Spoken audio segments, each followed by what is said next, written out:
Hello अस्सलाम वालेकुम। जैसे कि जिनकी शादी उनकी शादी ड्रामा सीरियल जो है उसका एपिसोड 20 का टीज़र जो है वो लॉन्च हो चुका है। ड्रामा बड़ा इंटरेस्टिंग मोड पर आ चुका है। जैसे कि आज़र जिन ने जो है वो सज़ा के तौर पर जो है वो खुशी को जो है वो पत्थर का बुत बना दिया था। यहाँ पर वो अपनी ही जगह पर पत्थर बनी हुई थी, लेकिन जो है वो नज़र किसी को नहीं आ रही थी। अब जाकर वो असद और अली को जो है वो नज़र आई है। अली उसे हिलाने जुलाने की कोशिश करता है और उठाकर लेकर बाहर भी आना चाहता है, लेकिन वो उससे नहीं उठ पाती है। बाहर आकर वो अपने तमाम घर वालों को बताता है कि खुशी मुझे मिल गई है। उसको सज़ा के तौर पर जो है वो पत्थर की मूरत बना दिया। आओ हम सब इसे उठाकर बाहर ले आते हैं, इस तरीके से हम उसकी जान भी बचा लेंगे। वो लोग सब इसे बाहर लेकर आते हैं, जिस पर जो है नादिया की वालदा कहती है ये इतनी छुई मुई सी लड़की 5 मन की है, पता नहीं इतना वज़न कहाँ से आ गया। फिर उस पर कपड़ा ढक देते हैं। यहाँ पर नादिया की वालदा जिस बाबा को बोल कर आई होती है वो उनके घर पर आते हैं और पहले बाहर की हवेली का जायज़ा लेते हैं, फिर अंदर की हवेली का जायज़ा लेते हैं। वो लोग खुशी पर जो है वो पर्दा इसलिए डाल देते हैं कि अगर उसे ये जिन्नी नज़र आ गई और वो इसे ठीक कर देंगे तो फिर उसकी बेटी की मोहब्बत का क्या होगा। और नादिया की वालदा जो है वो इस बात को छुपा लेती है, जबकि खुशी जो है वो पत्थर की बुत बनी हुई भी सबको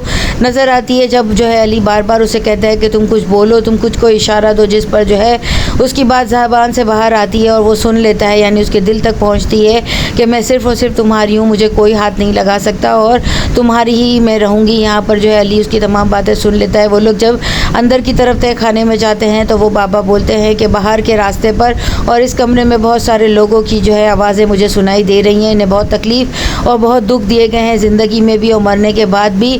बाहर के हिस्से में जब वो अकबी आते हैं तो उन्हें लगता है कि यहाँ पर भी बहुत सारी ताकतें हैं। पहले मैं इन सब चीज़ों का जायज़ा लूँगा, इसके बाद ही मैं कोई तोड़ बताऊँगा। और चमकी को खुशी नज़र नहीं आती है, इसीलिए वो लोग वापस आते हैं और उस जिन से जो है जिससे खुशी की शादी होने वाली होती है वहाँ से इजाज़त तलब करते हैं और यहाँ पर वापस आते हैं। लेकिन जब वापस आते हैं तो अपनी हवेली के अंदर बैरूनी रास्ते से नहीं जा सकते, लेकिन अपने हिस्से में वो फिर भी आ जाते हैं और खुशी उन्हें वहाँ नज़र नहीं आती है, जिससे वो लोग कहते हैं खुशी को कौन उठाकर ले गया। ज़रूर यहाँ पर कोई आया है, कोई इंसान या जिनज़ादा, जिसने जो है अपनी ताकत के ज़रिए से यहाँ पर हिसार बांध लिया। मैं तुम्हें कहती भी थी इन्हें यहाँ से निकाल दो। देखो आज़र इन्होंने जो है कैसी जो है यहाँ पर हिसार बांध लिए है कि हम हवेली के अंदर भी नहीं जा सकते और ना ही जो है हम हवेली के अंदर का जायज़ा ले सकते हैं। खुशी को उन्होंने किस हाल में रखा होगा। कमरे में जो लाइब्रेरी है उसमें जो है चंद किताबें हैं जिसको खोलने का कोई ताकतवर रास्ता जो है वो उन्हें नहीं मिलता है, बल्कि आज़र जिन भी उस रास्ते को नहीं खोल पाता। वो एक चाबी का निशान देखता है, जिस पर जो है अली और नादिया दोनों बोलते हैं कि ये एक चाबी जो है इसी से खुलेगा। यहाँ पे बाबा नेक्स्ट एपिसोड में आएंगे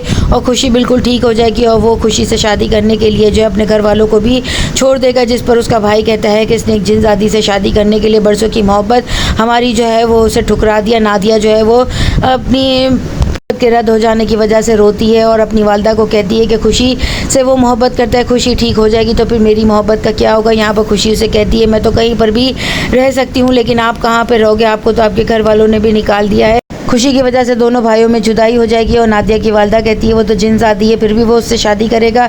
नेक्स्ट एपिसोड में और क्या होता है, चैनल के साथ बने रहें, लाइक करें, शेयर करें और सब्सक्राइब करें।